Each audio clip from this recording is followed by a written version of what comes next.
lahat ng tao na yung handang tumistigo para patunayan na mali ang mga binibintang nila sa anak ko. Ramdam ko may mali. Ano kung may mahukayan tungkol kay Roland? Tutulong ka dito sa nanay ng pusher? Kung makikinapang din ako, mahina. Di mo kilala yung kapatid ko, linapit mo pa rin yung kaso niya kay Go. Moy. ABS-CBN Studios presents a Dreamscape production. Handog ang pinakamalaking teleserye ng 2024. Ano yan? Sumali ka pa rin sa frat! Sumali ka para magpabugbog! Gagalit kayo dahil sinaktan ako ng frat, pero pag kayo ang bubugbog sa akin, okay lang. Kyle Echari at Dre Fernandez. Sirain ang buhay ko. Akala mo hindi ko alam. Kasama ang mga premyo. Sige, sinong pangit? Nak nang iyak, sinong pangit? Wala, pag maayaw. Nisiripon ka na.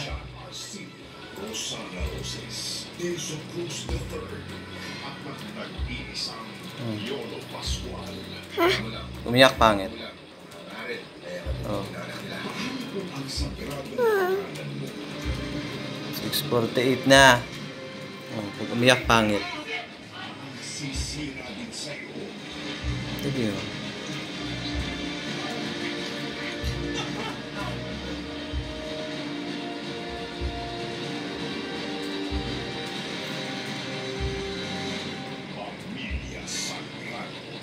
June 17, 8:45 Oh, sige. p.m. Iyak. Sige, iyak.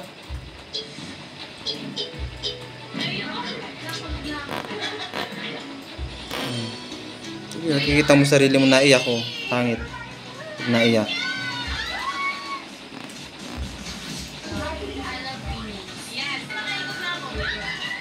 Patulog ka, ayaw matulog. Hindi, alas 7 na.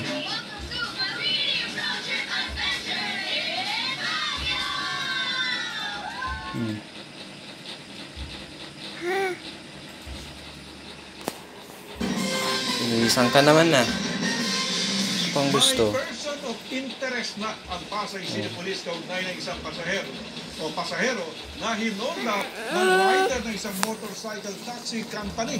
Nagpapatrol, Zian Ambrosio.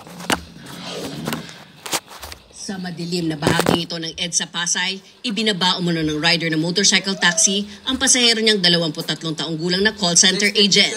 Madaling araw nitong Miyerkules. Pero pinagnakawan umano ng rider ang kanyang pasahero. Kwento ng biktima na nagpakilalang si Annie, nasa Cubao siya na mag-book sa motorcycle taxi app papuntang Makati. Pero imbis na kumaliwa papasok ng Makati, dinere-diretso umano ng rider papuntang Pasay. Nagtanong po siya na, ma'am, pwede niyo po ba akong samahan sa gilid lang? Ay, hindi po yan kasi may work ako. Doon na po ako nag-start mag-panic. Kasi ba't po siya dumiretso? Tapos para, yung pagtatanong ko po sa kanya na, kuya, ba't ka ganito, ganyan, lumiko? Ba't ka dumiretso, hindi ka lumiko? Malungkot daw po siya, malungkot daw siya, sabi niya. Yun po yung paulit-ulit niya na sinasabi. Lalo pang natakot ang biktima dahil binilisan pa umano ng Move It rider ang pagmamaneho. Umiiyak na po ako, ganyan. Tapos paulit-ulit na ako, ibaba mo na kuya. Tapos po, until pumayag na po siya na ibababa niya ako. Kaso po, kukunin niya daw po yung gamit ko. So, nung sinabi niya po yun, daw pangit pakinggan, parang pumayag na po ako kasi hindi ko alam kung saan niya ako dadalhin eh. Sabi ng biktima, nakuha ng rider ang kanyang mga personal na gamit, kabilang ang 4,000 pesos na cash, pati mga cash card. Base po sa kanyang salaysay, possible po ito na robbery kasi bago siya binaba, may kondisyon na ginawa yung driver. Hindi siya ibababa kung hindi niya bibigay yung bag niya. Mayroong intimidation dun eh. Pinuntahan ng news team ang opisina ng Move It sa Marikina pero hindi pa umano pumunta doon ang pinatawag na rider. Nagpadala na umano siya ng pahayag sa kumpanya at sa mga pulis. Sabi niya na siya yung driver pero wala siyang kinukuhang gamit mula doon sa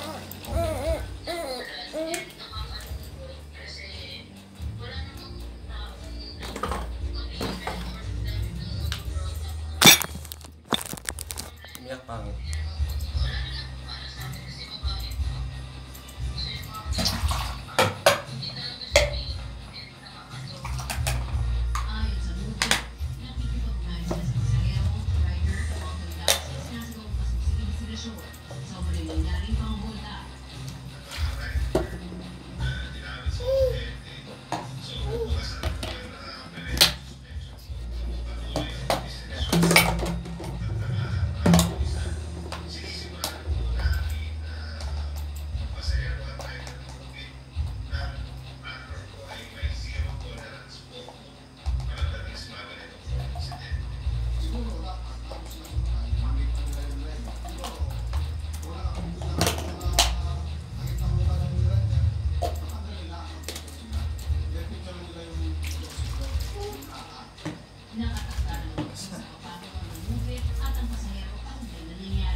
Video yan. Pag umiyak, pangit. Susundot tayo yung oras na. Tanggalin ang mga hindi gumaganang kawat. Kung maisa sa batas ito, pwede susunduhin o kanselahin ang permit ng mga Time check, 6:55 na baby. 6:55. Eh, nakagigingging na nga po. Opo. Nakalundo na at mismo ng spaghetti sa pagkakaburol ang mga kable nito sa Sapuyo, Quezon City. Pangamba ng ilang motorista at residente, baka maging sanhi ito ng aksidente. Kasi pag sumabit sa truck yan, baka may pag maputol, pag may live yun, baka matamaan ng tao, makulit eh. May clip kaya. Ay, kasi abot sa semento. Hindi ba delikado sa motor yun? Ay, pagka mabilis ang takbo at sumabit, ay di madidisgrasya yung nakamotor. Ganito rin ang sitwasyon sa ilang pangunahing daan sa Metro Manila. Kaya para tugunan ito, inihain sa Kamara ang panukalang batas na magmamandato sa public utility providers tulad ng mga kumpanya ng kuryente, telecommunication, cable at internet na ayusin ang mga nakalundo at nakalaylay nilang kable, tanggalin ang mga non-operational o hindi na ginagamit na kawat at ilipat o palitan ang mga posteng hindi sumusunod sa itinakdang clearance para sa aerial wires at cables. Sa ilalim ng House Bill 10427, pwedeng suspendihin o kanselahin ang lokal na pamahalaan ang hawakan mo na to. mga lalabag Hawakan mo na to. Sigboy niya, hawak ng gatas. Ayon sa mayakda ng panukala na si Bulacan 6th District Representative Salvador Pleito, kahit may mga lokal na ordinansa, hindi pa rin nalilinis sa mga non-operational at nakalaylay na kable sa mga daan na hindi lang masakit sa mata, kundi mapanganib pa. Bukas ang Meralco sa panukala at sinabing tinututukan na nito ang pag-aayos ng mga nakalundong kable at pagtatanggal ng mga hindi ginagamit na kawan. Ang problema umano ay ang ibang illegal na linya na sumasampay sa kanilang poste. Ito yung mga ibang service providers na kung minsan hindi nagpapaalam sa Meralco. That is illegal. At aside from informing us, let us secure a permit from the local government unit. Diba? Hindi yung ilalatag lang tapos yung iba iniiwanan. Tiniyak naman ng PLDT na may clean-up drive ito para tanggalin ang mga luma at hindi na ginagamit na kable. Ayon sa PLDT, naaayon sa ordinansa at maging sa mga panukalang batas ang mga hakbang ng kumpanya para ayusin ang mga nakalundong kable at nakakiling na mga poste. Sabi naman ni Mayor Francis Zamora, pag-uusapan din ang kahalintulad na panukala sa susunod na pulong ng Metro Manila Council. To undertake measures to ensure the safety of everyone by removing wires na deemed useless or unnecessary. Upang siguraduhin na makaiwas tayo sa magsakuna. May 3 ring panukalang batas na nakabimbing sa Kamara kaugnay ng paglilipat sa underground ng wire at cable systems ng public utility providers. Vivian Guya, ABS-CBN News. Nababahala na ang Commission on Human Rights sa patuloy na siksikan ng mga persons deprived of liberty sa iba-ibang bilangguan sa bansa. Nanawagan ng CHR sa ilang ahensya ng gobyerno na pag-aralan kung posibleng ilipat sa rehabilitation centers ang ilang bilanggong gawit sa kasong droga. Nagpapatrol, Sherian Torres. Tuloy-tuloy ang pag-iinspeksyon ng Commission on Human Rights sa mga jail facilities sa bansa para makita ang kondisyon ng mga person deprived of liberty lalo na sa aspeto ng kanilang pangangailangan at kalusugan. Ang BJMP naman po ay kahit pa paano nakakabigay ng tamang higaan, pero dahil sa dami ng mga nakakulong doon, hindi talaga nila provide ng bawat isa ng pangailangan nila. Yun naman ang kadalasang problema ng mga pasilidad natin ngayon eh. And not to mention, siyempre, may kakulangan din po. May kakulangan kasi sa doktor. Ang masasabi po ng DOH is yung mga places of detention talaga, high risk po yan for transmission of a respiratory illness. Di ba tayo ay nagpapahinga sa COVID, sa mga ibang sakit na panghangin, sinasabi natin good airflow. Ayon sa CHR, sa National Capital Region, 8,000 ang dapat ang kapasidad ng mga palungan. Pero 24,000 ang laman nito ngayon. Kaya napakadali rin magkakuhaan ng sakit. Inaalam pa ng CHR kung totoong umabot sa 400 PDLs ang nakitaan ng sintomas ng tuberculosis sa Pasay City Jail. Pero may pagtutuwid ang tagapagsalita ng Bureau of Jail Management and Penology. Ito pong 400 na data, it could have been misconstrued kasi meron pong 392 na presumptive TB. Ibig sabihin po yung mga na-screen natin. And out of that 392, nag-conduct tayo na tinatawag na gene testing para malaman kung confirm ba talaga na may TB. At out of 392, 18 po ang nakita na positive sa TB. Yung mga nagpositibo na sinibutan sa treatment center na para sa tuloy-tuloy na gamutan.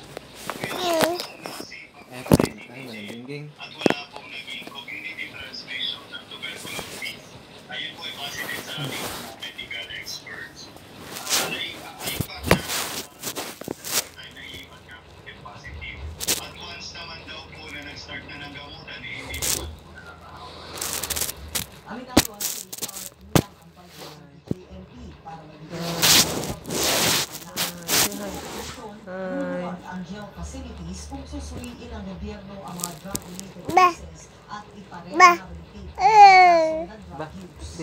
Nakapag-aralan natin yung evidence na ipasok sa mga kulungan, tingnan kung mas makailanganin nila yung rehabilitasyon para sila rin po ay bumalik at collective po at maging mas produktibo rin po sa kanilang pamumuhay. Maging si Supreme Court Justice Marvin Leonen, ipinunto ang patuloy na mahirap na kondisyon sa loob ng mga bilangguan na patuloy na tinitiis ng mga PBL. Sabi ni Leonen, pinapalakas na ngayon ng Korte Suprema ang gift of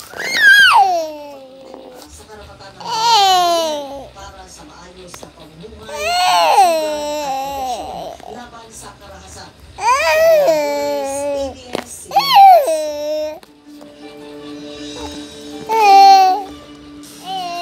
Lagay muna ng panahon kay ABS-CBN President Meteorologist Daniel Ross Maria. Ngayon ay payday. Friday, payday. Ano bang aasahan namin? Pwede mo kaming mag-beach o may mga pag-ulam pa rin? Kabayan, pwede bumabol pag-beach sa ating mga